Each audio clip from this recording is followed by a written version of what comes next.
అత్యాచారం కేసులో 3 arrest. Warangal pharma D విద్యార్థిపై అఘాయిత్యం ఘటనలో రిమాండ్. నిజంగా సిగ్గుచేటు. తరాలు మారిన, యుగాలు మారిన, అత్యాచారాలు మారవు, మన రాజ్యాంగాలు మారవు. రాజ్యాంగంలో మహిళల పట్ల రక్ష లేదు. దయచేసి సవరణలు చేయండి, ఉరిశిక్ష వేయండి అని చెప్పినాం. నడి రోడ్డు మీద ఒక 10 మందికి ఉరిశిక్ష పడితే 11వ వాడు అత్యాచారం చేయడానికి భయపడతాడు. తప్పు చేసినోడికి బెయిల్ ఇచ్చి బయటికి పిలుస్తున్నాం. అదే ధైర్యంతో మళ్ళీ తప్పుల మీద తప్పులు చేసుకుంటూ వెళ్ళిపోతున్నారు. మధ్యలో ఆడపిల్లలు బలవుతున్నారని చెప్పి నేను అడుగుతున్నా. సో దీనికి ఏం చెప్తారు సమాధానం?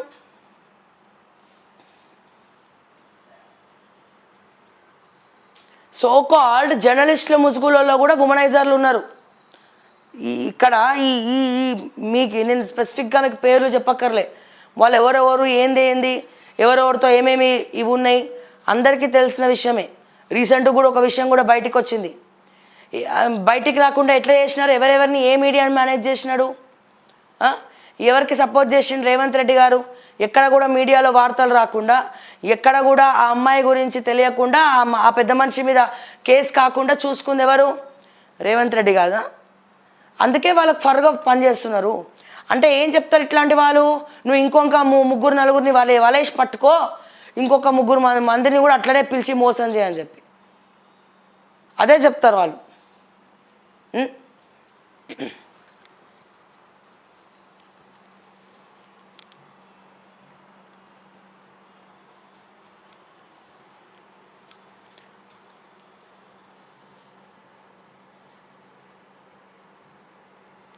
నెక్స్ట్ దిశ చూద్దాం. దిశ విషయానికి వస్తే కొండా సురేఖ గారు సస్పెండ్ అయ్యే పరిస్థితికి వచ్చింది ఇప్పుడు.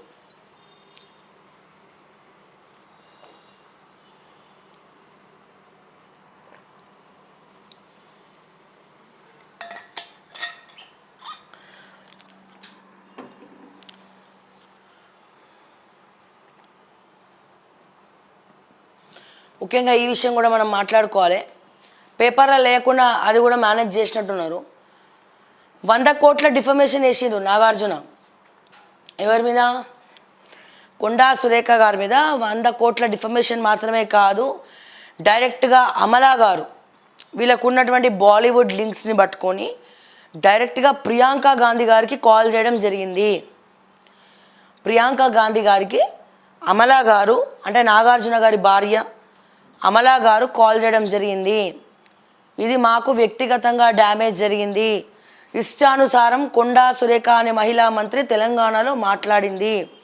మీరు సస్పెండ్ చేయకపోతే తీవ్ర పరిణామాలు మా ఇండస్ట్రీస్ నుంచి మీరు ఎదుర్కోవాల్సి వస్తుంది అని చెప్పి స్ట్రైట్గా అమలా వార్నింగ్ ఇచ్చినట్టు తెలుస్తోంది ప్రియాంక గాంధీతో. సో రేపో మాపో మంత్రి కొండా సురేఖ గారి సస్పెన్షన్ ఆర్డర్స్ ఖాయం. సో చూడండి ఎటువంటి ఎవరు చెప్తే మాట్లాడింది తను?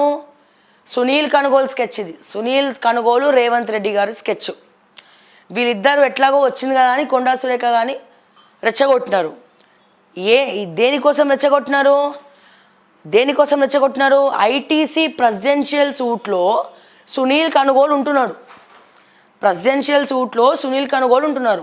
జనరల్గా కాంగ్రెస్ పార్టీ అన్నని డబ్బులు ఖర్చు పెట్టి ప్రెసిడెన్షియల్ సూట్ ఇవ్వదు. కానీ దేనికోసం ఉంటున్నాడు ఈయన? 85 ఎకరాలు అదానికి కట్టబెట్టడం కోసం, లైజనింగ్ చేయడం కోసం, ఆయన ల్యాండ్స్ ఆయనకి ఇవ్వడం కోసం, లాబియింగ్ కోసము ప్రెసిడెన్షియల్ సూట్లో ఉంటూ అక్కడ ఒక పెద్ద మనిషి ఇంకో మంత్రి కూడా పోయిండు. ఈ తెలంగాణకు సంబంధించినటువంటి ఒక మంత్రి మీటింగ్లో ఉన్నది సునీల్ కనుగోలు అండ్ అదానీ గ్రూప్ నుంచి వచ్చినటువంటి ఒక మీడియేటర్. సో ముగ్గురు కూడా అక్కడ సమావేశమై ఒకటి మూసీ ప్రాజెక్ట్ నాకు కట్టబెట్టమని లైజనింగ్, ఇంకోటి ఏదైతే 85 ఎకరాలు నానక్రామ్గూడ పరిధిలో ఉన్నాయో 85 ఎకరాలు అదానికి ఇమ్మని చెప్పి ఒక లాబింగ్. సో దీని గురించి మాట్లాడుతున్నటువంటి ఐటీసీలో ప్రెసిడెన్షియల్ సూట్లో మాట్లాడుతున్నటువంటి విషయాలు బయటికి వచ్చినాయి, గుప్పుమన్నాయి. సో బయటికి వచ్చేసరికి ఏమైంది? నెక్స్ట్ డే పేపర్లలో ప్రధాన వార్తలు వస్తాయి. మీకు ఎట్లా జరుగుతుందో చెప్తాను నేను. నెక్స్ట్ డే పేపర్లో ప్రధాన వార్తలు వస్తాయి, హెడ్లైన్స్, నేడే చూడండి బాబు ఇట్లా అయిందని చెప్పి. కానీ ఇప్పుడు ఇక్కడ ఏమైంది, ఇది ఎక్కడ మళ్ళీ బయటికి వస్తుందా, ఎక్కడ పేపర్లలో వేస్తారా, మీడియాని మేనేజ్ చేయాలి, వీటన్నిటిని మేనేజ్ చేయాలి, ఒక డే పడుతుంది. సో దానికి టైం సరిపోదు. అందుకని అదే టైంకి కొండా సురేఖ గారు ఉన్నారు అక్కడ. అంటే ముఖ్యమంత్రిని కలిసింది, క్యాబినెట్ భేటీ అయిపోయిన తర్వాత కలిస్తే అదే టైంకి చలో మీరు దూసుకపోండి, మీ వెనకాల మేము ఉన్నాం, మీరు మాట్లాడండి అని చెప్పి రెచ్చగొట్టింది, మాట్లాడేలాగా చేసింది రేవంత్ రెడ్డి. ఇది రాసి పెట్టుకోండి. బీసీ మహిళను అడ్డు పెట్టుకొని ఆడినటువంటి గేమ్ ఎవరు ఆడిండ్రు? రెడ్డి గారు ఆడారు. రెడ్డి గారు గేమ్ ఆడారు. వీళ్ళు మిగతా కొంతమంది ఉన్నారు కదా, ఇక వాళ్ళ అనుచరులు ఎవరు, ఒకళ్ళు ఇంకొకరు భజన మండలి ఉన్నది కదా, సో వాళ్ళు కూడా వత్తాస పలికినారు. మనమేం మాట్లాడినాం, సమంత గురించి మాట్లాడినాం, సమంత గురించి స్టాండ్ బై తీసుకున్నాం. ఎవరిది తప్పు అంటే ఇద్దరిది తప్పే. ట్రోల్ చేసిన బీఆర్ఎస్ది తప్పే, కొండా సురేఖని అట్లా సోషల్ మీడియా టీం చేయడము, కొండా సురేఖ క్షణికావేశంలో మధ్యలో పేర్లు తీసుకొని వాళ్ళ గురించి మాట్లాడడం తప్పు. సో యావత్ టాలీవుడ్ ఇండస్ట్రీలో చిన్న హీరో దగ్గర నుంచి పెద్ద హీరో వరకు రాజమౌళి, ప్రతి ఒక్కరు, ఆఖరికి రాజమౌళి గారు కూడా దీని గురించి స్పందించినారు.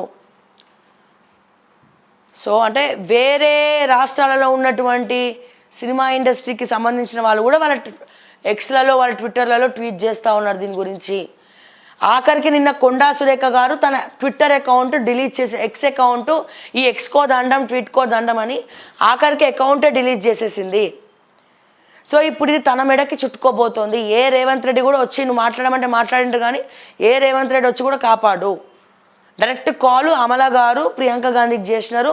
ప్రియాంక గాంధీ సస్పెండ్ చేయబోతుంది కొండా సురేఖను, బర్తరఫ్ చేయబోతున్నారు, మంత్రి పదవి నుంచి తీసేయబోతున్నారు. అంటే మీరు అక్కడ ఆలోచించాలి దేనికోసం ఇదంతా. ఒకళ్ళని ఉద్దేశించి మాట్లాడినప్పుడు వాళ్ళ గురించి మాట్లాడాలి, కానీ పక్కన ఇంకొకళ్ళ గురించి మాట్లాడడం ఏంది. అందులో ఆ అమ్మాయి చాలా మంచిది, ఎవరు, సమంత గారు. చాలా మొన్న కూడా చెప్పిన నేను, అనాథాలని చేరదీసి చదివిస్తుంది ఆవిడ.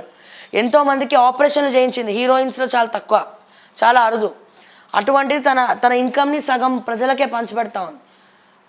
చాలామంది హార్ట్ ఆపరేషన్స్ కానీ ఆపరేషన్స్కి డబ్బులు కట్టని వాళ్ళకి ఈమెనే దగ్గర ఉండి ఆపరేషన్ చేపిస్తారు. అండ్ అనాథ పిల్లలను చేరదీసింది, ఆర్ఫనేజ్ని. ఇన్ని మంచి పనులు చేస్తున్నా తన బతుకుతా ఉంటే మధ్యలో తీసుకొచ్చినారు.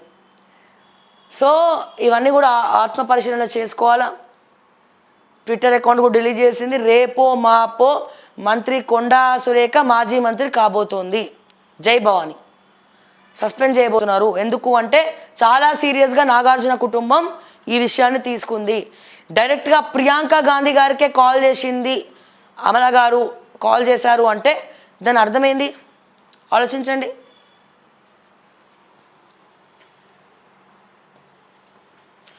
వర్గీకరణకు సవాలు ఆలస్యం అవుతుందంటున్న మందకృష్ణ. ఉద్యమం దిశగా ఆయన ఆలోచన, కమిషన్ల తీరుతో అసంతృప్తి, అవకాశాలు చేజారుతున్నాయనే బాధ, జాప్యంతో మరింత అన్యాయం అనే డౌట్, ప్రతిపక్షాలు టేకప్ చేస్తాయనే సందేహం, బాధిగా కమ్యూనిటీ నేతల్లోనూ కూడా చర్చలు, లీగల్ చిక్కులు రాకుండా ప్రభుత్వం చర్యలు. అందుకే క్యాబినెట్ సబ్ కమిటీ, జ్యుడిషియల్